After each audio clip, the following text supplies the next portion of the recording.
तर इकडे महायुतीच्या जागांचा तिढा हा पुन्हा दिल्ली दरबारी जातोय।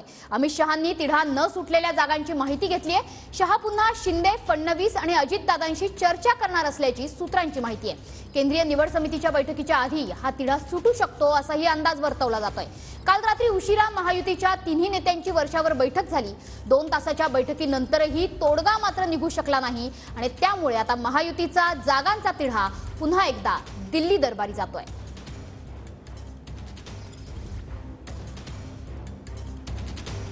तर शहा पुन्हा एकदा शिंदे, फडणवीस आणि अजितदादांशी चर्चा करणार आहेत। काल तिन्ही नेत्यांची वर्षावर बैठक झाली, मात्र या बैठकीतून फार काही हाताला लागलेलं दिसत नाहीये। त्यामुळे पुन्हा एकदा जागा वाटपाचा तिढा हा दिल्ली दरबारी जातोय।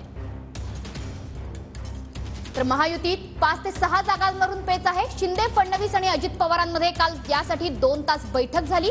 5 ते 6 जागांवरून तिघांमध्ये रात्री उशिरापर्यंत चर्चाही चालली।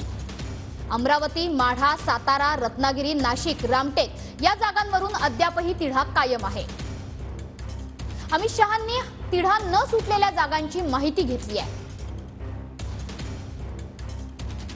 अमित शहा पुन्हा शिंदे, फडणवीस आणि अजितदादांशी चर्चा करणार असल्याची सूत्रांची माहिती आहे। केंद्रीय निवड समितीच्या बैठकीआधी हा तिढा सुटू शकतो असा अंदाज वर्तवला जातोय।